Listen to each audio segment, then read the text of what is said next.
Hey, Freddie here. We're just going to have a quick look through the Freeride selection of rear wings from AXIS, try and help you understand what they're for. These are the originals. They've been around since the start. They're not going to go anywhere because they do a perfect job of sort of your beginner intermediate riders. There's a full range of 5 or 6 models, and it's going to depend on where you are in your journey and what sort of size you are at the same time, and also how you're finding learning at the same time as well. To start with, probably the most popular beginner wing here. This is the 440. We're all on span, so this is 44 centimeters span on this one. And the larger sizes here, they're all 90 millimeters chord. They're a nice beginner, stable rear wing. That's exactly what the Freeride selection are all for. This is the one that we sell the most for your beginner wing foilers and your beginner sup foilers. It's a do-it-all sort of job. If you are struggling, or if you go to any schools that have these wings, they'll tend to be on the 500s, which are the bigger still. So any of the bigger lads that are learning to wing foil, that's where the 500 comes in. Otherwise, the 440 for your sort of 80 kilos, 90 kilos blokes is going to be the main one. 400 for anyone lighter. And again, if you're a lighter still, there's a 370. Okay, and then you can go down to the 340 if you're progressing as well. The whole basis of these, chord is depth from front of wing to the rear. The deeper the chord, the steadier and the smoother it's going to be essentially, and it's going to be a forgiving wing. We've got these upturned winglets on the sides of the Freerides, and I like to think of these as a bit more of a jumbo jet. Jumbo jets are great at going in a straight line for as long as possible. That's exactly what this wants to do, and all it tends to happen is when you do get onto a rail, the lift that's produced is always trying to pull you back down to a level playing field, which is exactly what we want to do when we're starting to learn how to foil in the first place.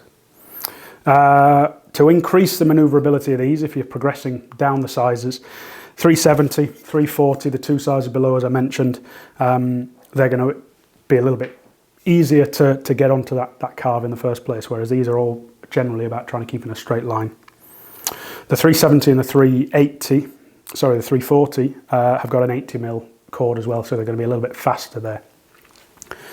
The outlier in the range, they call it the Freeride, but it's a 390 gap. This is again one of our most popular wings, and this is what you'll probably progress from these Freerides to your second rear wing. Before you go and change onto a brand new setup on the front, you're more likely to change onto something like this on the rear. This will loosen up your current beginner setup, especially if you were to drop down a fuselage size at the same sort of time. That's going to be a minimal cost for quite a nice little gain in performance from the same setup that you've already got. As you can see, it's a slightly different shape, so instead of those upturned tips that we have on the Freeride, the rest of the Freeride family, we've got downturned tips. This is an anhedral shape. Whether it's got any benefit or basis of science at all, I like to think of this as the likes of a Harrier jump jet, which is all designed to be on its edge. Still creating lift with the top of the wing here to hold you on that carve, so it's a lot carvier than the likes of the Freeride. It's got this flat section in the middle for stability still, and it is still quite a high chord wing. So this is 80 mil again, same as the 370 and the 340.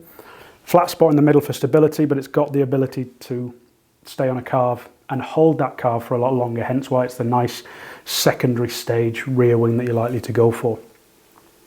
When you do then get to the point where you're looking at progressing again, it's well worth keeping this in the range for whatever you change on the front wing, for instance. So what we tend to see from a wing perspective, when people change from the likes of a 1060 BSC, which is our beginner setup essentially for sup or wing, they might drop onto a high performance front wing. It's well worth keeping that to slow everything down and keep it a little bit more what you know essentially on the rear. If you change both front and back to a higher performance rear setup, it can be a little bit too much too quickly. So when those HPS wings first came out, for instance, I generally told the guys to keep onto these, because as they used the progressives and the speed wings that we've got in the range as well, they just found it all far too pitch sensitive and far too fast to begin with in turning and in speed. By using something that's you're still feeling comfortable with, it'll still keep that whole entire setup steady. When you then get comfortable with that, then you'll start looking further into the range, and we'll do another video on some of the other ranges.